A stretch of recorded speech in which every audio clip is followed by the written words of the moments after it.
पराये धन की ममता। ठाकुर साहब की पत्नी, जिन्हें सब ठकुराइन कहते थे, बड़ी ही तेज तर्रार और अनुशासन प्रिय औरत थी। उनका मानना था कि बहुएं पराया धन होती है, शादी करके आती है, कुछ साल रहती है और फिर अपने मायके या अपने संतानों के साथ ही बंध जाती है। इसीलिए उन्होंने कभी भी अपनी बहुओं को अपनी बेटियों जैसा नहीं माना। उनके घर में 2 बेटे थे, जगदीश और रतनलाल। जगदीश बड़ा था, पढ़ा लिखा और पिता के कामों में हाथ बटाता था। उसकी पत्नी सावित्री कोठी में नई नवेली बहू बनकर आई थी, भोली, संस्कारी और मधुर बोल वाली।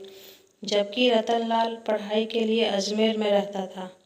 जब सावित्री पहली बार इस हवेली में आई, उसकी आंखों में नए घर के सपने थे।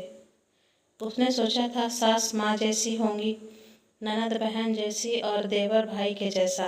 परंतु पहले ही दिन ठकुराइन ने उसका स्वागत ठंडी नज़रों से किया। न आशीर्वाद दिया, न प्यार से कुछ कहा। बस इतना बोली, देख बहू, यहाँ कोई ढील नहीं मिलेगी। यह बड़ा घर है, यहाँ की मर्यादा निभानी होगी। काम करना, चुप रहना और अपनी हद में रहना। सावित्री समझ गई कि यह सास का स्वभाव कठोर है, मगर उसने सोचा शायद समय के साथ सास का दिल पिघल जाए। वह हर सुबह सबसे पहले उठती, आंगन बहारती, तुलसी चौरे पर दिया जलाती और फिर सासू माँ के पैरों में हाथ लगाकर प्रणाम करती। ठकुराइन हर बार उसे देखती, पर मन में कभी भी अपनी बेटी जैसा स्नेह नहीं जगा पाई।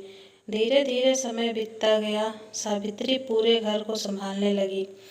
ननद की शादी की तैयारियों में उसने रात दिन मेहनत की, मेहमानों को संभाला, रिश्तेदारों को खिलाया पिलाया। सबने उसकी तारीफ की, पर ठकुराइन ने कभी भी उसे एक अच्छे शब्द से नहीं नवाजा। उनके मन में वही विचार, पराया धन है, आज हमारी है, कल बच्चों के साथ मायके चली जाएगी। इससे ज़्यादा सिर पर चढ़ाने से क्या फ़ायदा। जगदीश अपनी पत्नी से बहुत प्यार करता था। वह कई बार माँ से कहता, अम्मा, सावित्री ने घर को संभाल लिया है, आप थोड़ा उसे अपनाइए, उसे भी तो आपकी माँ जैसी ममता चाहिए। लेकिन ठकुराइन टाल देती, बेटा, बहू को ज़्यादा सिर मत चढ़ाओ। बहुएं घर की होती है, लेकिन बेटियाँ जैसी नहीं।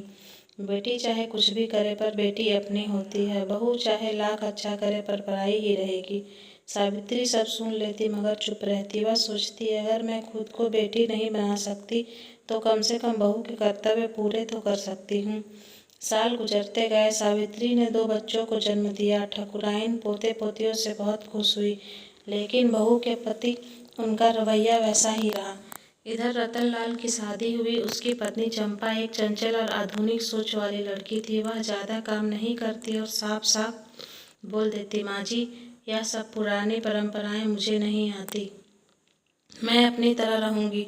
ठकुराइन को यह सुनकर गुस्सा तो आता, मगर चंपा के मायके वाले भी दबंग और संपन्न थे, इसलिए वह उसके सामने चुप रह जाती।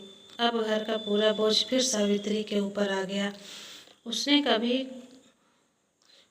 कभी शिकायत नहीं की। एक दिन ठाकुर साहब बीमार पड़े, महीनों तक बिस्तर पर रहे। चंपा तो बहाना बनाकर मायके चली गई, लेकिन सावित्री ने रात दिन सास ससुर की सेवा की, दवाइयाँ दी, खाने का ध्यान रखा, उनकी हर छोटी बड़ी ज़रूरत पूरी की। ठकुराइन यह सब देखती, मगर फिर भी उनके होठों पर आशीर्वाद के शब्द नहीं आते। उनके भीतर कहीं न कहीं एक कठोर दीवार बनी हुई थी। एक रात ठकुराइन को तेज बुखार हुआ। जगदीश कहीं बाहर था। सावित्री ने पूरी रात जाकर उनकी सेवा की, माथे पर ठंडी पट्टियाँ रखीं, दवाई दी, मंदिर में जाकर घंटों उनके लिए प्रार्थना की। सुबह जब ठकुराइन की आँख खुली, तो उन्होंने देखा कि सावित्री उनके पैरों के पास बैठी आंखें बंद करके राम नाम जप रही थी।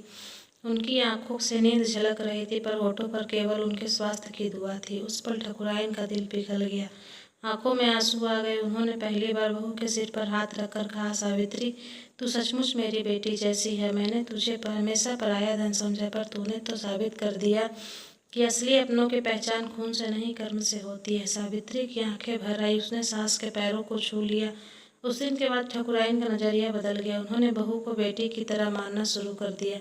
जब भी लोग मिलने आते हुए गर्व से कहती है, मेरी बहू नहीं, मेरी बड़ी बेटी है। भगवान ने मुझे बेटियां नहीं दी, लेकिन बहू के रूप में सबसे अनमोल बेटी दी है। सावित्री के मन में सालों की पीड़ा मिट गई। सास और बहू का रिश्ता अब सच्चे स्नेह और ममता से जुड़ गया।